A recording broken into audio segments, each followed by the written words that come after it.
But ignoring your mental health is not something that you'll be able to sustain.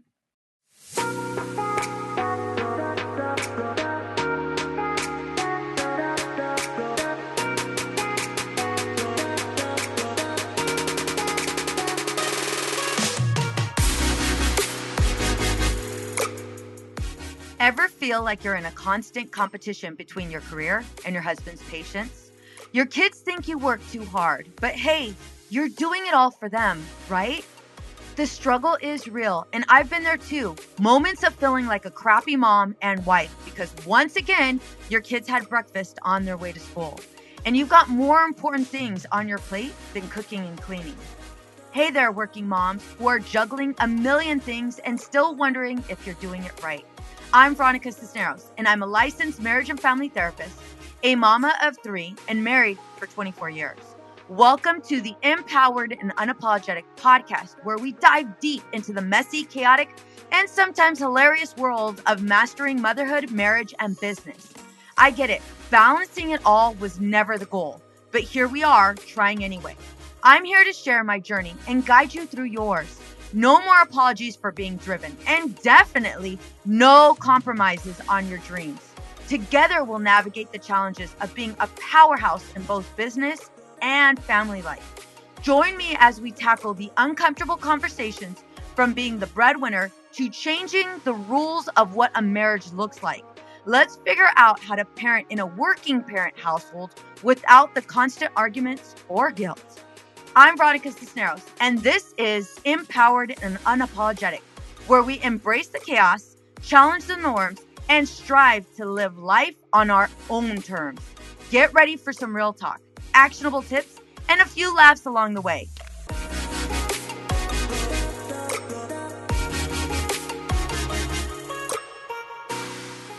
Hello, and welcome to another episode of the Empowered and Unapologetic podcast. I'm your host, Veronica Cisneros. Today, we're addressing a critically important and sensitive topic: suicide awareness and mental health challenges among high-achieving women. We'll explore the hidden struggles, including how high-functioning depression and substance abuse, and we'll discuss how these can often go unnoticed by even the closest people in our lives. This episode is dedicated to those who are struggling with suicidal thoughts and those who have lost a loved one. This episode is pretty near and dear to my heart. One of my childhood friends had committed suicide, and just recently, a very respected psychiatrist also took her life, which has deeply impacted the community and, of course, her family. Let's start this important conversation and learn how we can better support ourselves and each other. Understanding high-functioning depression. High-functioning depression isn't always visible. Many successful women manage to maintain an appearance of having it all together while internally struggling with significant mental health challenges. According to the DSM-5, symptoms of high-functioning depression or dysthymia might include a depressed mood for most of the day, more days than not, and could also include poor appetite or overeating, insomnia or hypersomnia, low energy, low self-esteem, poor concentration, and feelings of hopelessness. Despite these challenges, many high achievers are particularly good at masking their struggles. Think about how often they have something to do, how often there's a task, how often there's something scheduled. Today, we delve into what high functioning depression looks like, the signs we might miss, and the ramifications of ignoring these symptoms. Let's discuss the typical day for high achieving women dealing with this type of depression. She wakes up feeling exhausted. Regardless of how much she sleeps, she goes through her day, meets deadlines, leads meetings, and appears successful. Yet internally, she's struggling to maintain her focus and often feels unworthy of her accomplishments. She struggles with connecting with her friends. She struggles with feeling misunderstood by her partner. And although she tries everything in her power to connect with her husband, she feels as if she's not enough. She struggles with opening up about this because he often complains about her workload, and she is not ready to admit that this has been too much for her. Now let's talk about the role of substance abuse. In this segment, we explore how substance abuse, including alcohol, opioids, and sleep medications, often intersects with mental health issues among high-achieving women. These substances may be used as coping mechanisms to manage stress and emotional pain, but they can exacerbate mental health problems and affect daily functioning. For example, consider a woman who ends every evening with a bottle of wine. It might start as a way to unwind, but it could signal a deeper issue if she relies on it to sleep or cope with her day. Let's examine how to recognize when this becomes a problem. Signs including increasing reliance on substances to function, neglecting responsibilities, or continuing use despite health problems. If you or someone you know is hiding bottles, lying about consumption, or has expressed concern of their drinking habits, these could be red flags indicating the need for intervention. I had a few clients that would say, yeah, I drink a bottle of wine, but that's what I do to unwind. I've asked them, what does alcohol represent? And most of the time, they have replied with a feeling of just getting away, a feeling of escape. If you have blacked out, if you have maybe gotten a DUI, maybe your partner has threatened divorce, these are red flags to look at. Yeah, sure, you can make things better by not drinking for a week. But if you struggle to maintain sobriety, maybe it's time to seek professional help. And I get it, seeking professional help is really difficult, especially as a high achieving woman. But I'm going to tell you right now, I'd rather you do it now than you not be here for your children, you not be there for their wedding days, you not be there to watch them grow. And I know, it's not that big of a deal until it is one. Then what? Let's go ahead and dive into unmet mental health needs. Despite advancements in mental health awareness, many high achieving women face barriers to accessing the health care they need. Today, we discuss the stigma that still exists around mental health and how it prevents women from seeking help. For instance, a successful lawyer, let's say, might avoid therapy due to fears that acknowledging her mental health issues could undermine her professional image or lead colleagues to question her capabilities. This stigma can make it incredibly difficult for women to reach out for the help they desperately need. We also talk about the critical need for addressing these unmet mental health needs and how doing so can change lives. Listen, I get it. Being able to go ahead and open up and say, I need help, finding the time to schedule an appointment. Yeah, it's hard, especially when you struggle to go ahead and find the time to eat lunch, find the time to go to the restroom. And yet I'm here to tell you, you need to do it anyway. You need to do it anyway. The rates of suicide right now are ridiculously crazy. I'm going to go ahead and look up right now rates of suicide in the US. From 2000 to 2020, more than 800,000 people died by suicide in the United States, with males representing 78.7% of all suicides that happened between 2000 and 2020. In 2022, a record high of 49,500 people died by suicide, while the suicide rate in 2022 reached its highest level since 1941 at 14.3 per 100,000 persons. What country has the suicide rate? South Korea. Which U.S. city has the highest suicide rate? For now, Las Vegas has the highest rate of suicide in America at a rate of 34.5 per 100,000 people annually. Sin City scores over 3 times above the national rate, which is of 10.7. What jobs have the highest rate in the U.S. of suicide? The 2021 suicide rate among U.S. persons of working age is approximately 33% higher than it was 2 decades ago.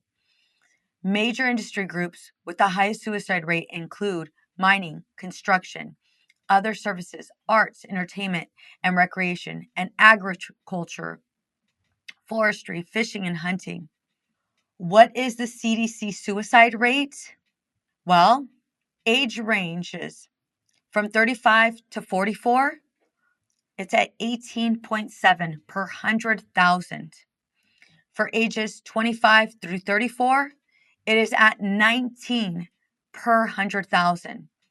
For those between the ages of 15 to 24, it is at 13.6 per 100,000.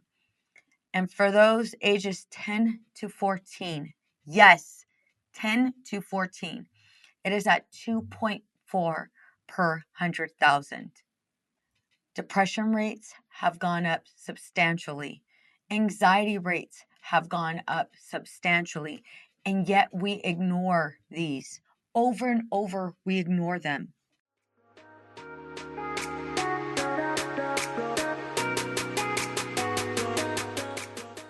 I know looking for the right therapist can be challenging. However, feeling overwhelmed and disconnected is even harder. Life is filled with several twists and turns, some more severe than others. We do our best to handle them as they come and find ourselves at a loss, not knowing what to do or who to turn to. The clinicians here at Outside the Norm Counseling are here to help. We are here to assist you through this time of need. Together, we will identify your strengths and goals and teach you healthy coping skills. Together, we will develop a plan to help you live the life you want to live. Our team is compassionate, genuine, and we take a great deal of pride in providing an empathetic, non-judgmental approach to all of our clients. It's time! You've waited long enough, whether it be for you, your child, or if you're in need of a couple session. We are highly trained clinicians ready to guide you. Schedule an appointment now by calling 951-395-3288. Again, that number is 951-395-3288. We're looking forward to meeting you and being a part of your journey. Ladies, as you're listening now, I want you to think about what your day-to-day looks like. You wake up in the morning with tasks. You finish the day with tasks on your mind. I get it. I get it. You are chasing after your dreams. You are chasing after your goals, and you are a badass for it. But ignoring your mental health is not something that you'll be able to sustain. Addressing mental health requires proactive and continuous efforts. We take a moment to honor Dr. Josephine McNary, a renowned psychiatrist whose work impacted many. Her untimely death is a stark reminder of the mental health crisis facing even those who care for our mental well-being. Before we move forward, I want to share something very special with you. We have excerpts from an interview with Dr. Josephine McNary, recorded not long before her untimely passing. These clips never aired before today, and they provide invaluable insights into her approach to mental health. First, let's listen to Dr. McNary discuss the crucial role of the patient-psychiatrist relationship. She emphasizes the importance of finding a psychiatrist who not only listens, but also deeply values patient input. This is key in creating a treatment plan that truly supports the patient's recovery and well-being. You want a doctor, basic things. You want to feel comfortable with a doctor. You want to feel like they care. You want to feel like you can get in touch with them between visits, because a lot of times I see a lot of patients who are really sensitive to medications, have a lot of hesitancy about it. And what I found is that if I make myself available to them outside of appointments, the degree of anxiety and distress that they might experience in terms of like worry about starting a medication dramatically decreases if they know I'm just a phone call away. Yes. Right. If they know if they call, I'll answer and I'll relieve some anxiety about a question about something about a medication. So I do think, I mean, I think it's tricky in terms of accessibility, but having a doctor who you feel like you can get in touch with if you have a question and you feel comfortable reaching out to them. Mhm. I think it's a red flag if maybe if you see a client in or a patient in your, you see a couple and someone's talking about a side effect and you maybe ask, okay, well, why don't you get in touch with your doctor? Yeah. And the person's like, well, they don't return my calls. Okay, that is a red flag. So I just think accessibility, feeling like that it's true that you can read, even though, they say, oh, here's my number, you feel comfortable doing that. You feel comfortable having this back and forth because it really is a partnership. I think of myself when I start people on meds or if I continue them on meds or if we're thinking about going off of medication, I am not taking that medication with them, but I am part of that journey Yeah. with them in terms of helping them feel comfortable with every step they make. And sometimes we make the wrong steps, right? Sometimes we make the wrong decision. And there's that ability to be like, okay, let's go backwards. Let's rewind a little bit and like try this again. And so I do think I don't know, you asked for three things: accessibility, approachability. Yes. And then the other really interesting thing, because I think it's with mental health care, with medications we sometimes use.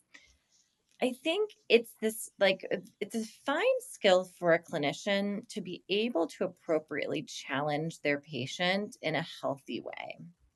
Right. So if I was a doctor who someone's like, oh, I want all these meds and give them Yeah. to me, I could just do that. I mean, I Yeah. won't, but you could.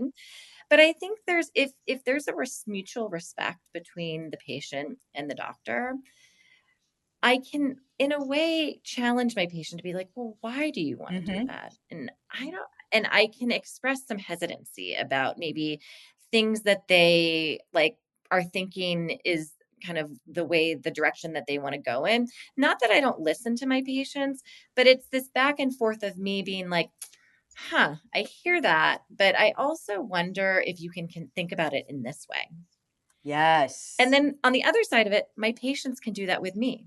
They're like, Yeah. I hear you telling me this, but this one thing is happening, and I want you to understand how that impacts everything else.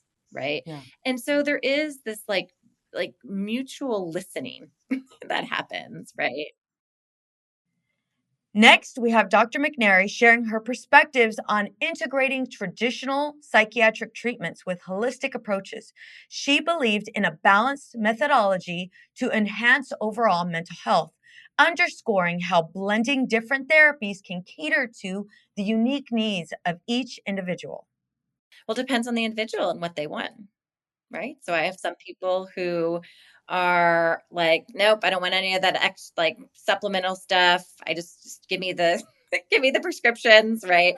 Um, I guess it just depends. I mean, I kind of get a sense of what someone feels most comfortable doing. I have other people on the other side who really don't want to be started on prescription medication. And if I kind of get that sense or they just tell me flat out this is what they're interested in, then I think of kind of what I do is give someone a menu of options. Yes, And I love I when you have said like that. a holistic menu. I have a kind of a Western medication menu. And my job is to kind of give them in terms of my clinical impressions and in terms of my kind of professional background, what I think would probably be the best choice, like what they would like the most on that menu in terms of satisfaction, which means like mental health improvement, well-being, right? But Yeah. at the same time, like it's a menu. And so my goal, I kind of put on there. I mean, I don't know, I'm going so far with this, but this idea of, okay, well, here's the option and here are the good things about it. Here are the bad things about it. Here's how Yes. I think it might be helpful to you. And that menu is different for different people. And so there might be some people where I have like supplements or naturopathic options as number one, two, and three. Mhm. Right. Mhm. Um, And so they exist. They for sure exist. That's kind of not a great answer, but it depends. Dr. McNary's words remind us of the thoughtful and patient-centered approach she took in her practice. These insights are a testament to her dedication and commitment to improving mental health. Let's carry forward her legacy by advocating for her comprehensive and compassionate care in our own lives and those around us. In this final segment, we offer practical steps for managing mental health, including self exploration techniques, the importance of building a supportive community, and tips for finding the right psychiatrist. Whether you prefer traditional treatments or holistic approaches, finding what works for you is key. So, self exploration techniques, what does that look like? Well, I want you to look at your calendar. Does your calendar match your values? Honestly, I want you to look at it right now. Does your calendar match your values? When was the last time you took the entire day off without working? When is the last time you ate lunch and it was not at your desk? When was the last time you were intentional? You allowed yourself to be in the moment. When was the last time you had an anxiety attack? When was the last time you had a panic attack and you went to the hospital because you thought you were dying? There's a difference, you know. Do you find yourself numbing with alcohol, social media? Do you find yourself constantly in competition, comparing? Self exploration techniques looks like you truly taking a look at yourself. What are you doing? How are you doing it? How are you showing up for yourself? If you were an employee, would you quit? If you were dating yourself, how long would that relationship last before they said, hell no, homegirl doesn't even let me eat. She never takes me out. She has yet to wine and dine me. Now let's walk into building a supportive community. Building a supportive community doesn't mean just having friends. Building a supportive community means that you are surrounding yourself with people or one person that you know you can rely on. You know you can have a very uncomfortable conversation with, without judgment, without criticism, without competing. And if you're unsure who those people are, well, it's time we find them. It is. It's time we start exploring who is in our circle. Do their values match our own? And if they don't, well, whose does? I've had a scare health-wise, and I'm going to admit it was really, really hard for me to pick up the phone and talk to someone. I didn't want to bother my friends because I knew that they all had family and I knew that they had kids. And so there was no way I was going to interrupt their time. There's no way I was going to burden them with this information. But yet, if they were struggling through this, oh, I'd be there in a heartbeat. So why wasn't I offering myself that same grace? What I realized was me admitting that I needed support was me admitting defeat. And I was so afraid to do that because I could handle it. I could do it. Why not? I should be able to. This isn't that big of a deal. I'll be fine.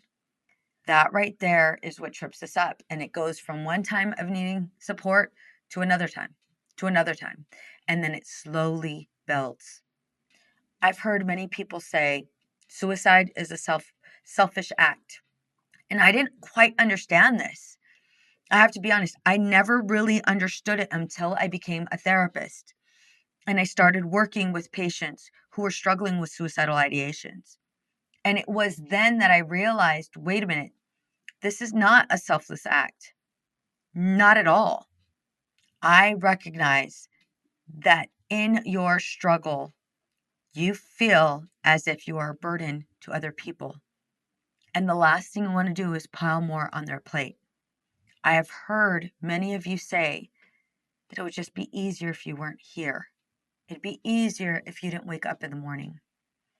And if those thoughts are real for you, It is time to speak to somebody, an expert that you will help, an expert that will help you, not you will help. Oh my gosh. An expert that will help you, an expert that would provide you with the skills you need so that this isn't consistent and it doesn't get worse. As we wrap up today's episode, I want to remind you that seeking help is a sign of strength, not weakness. We've covered a lot today, from understanding high functioning depression to recognizing the role of substance abuse and the importance of accessing mental health care. If you or someone you know is struggling, I encourage you to reach out for help. Remember, you're not alone, and there are many resources available to support you. I am here for you. You can reach out to us here at Outside the Norm Counseling. Go to www.outsidethenormcounseling.com. Together, let's continue to break the stigma and support each other.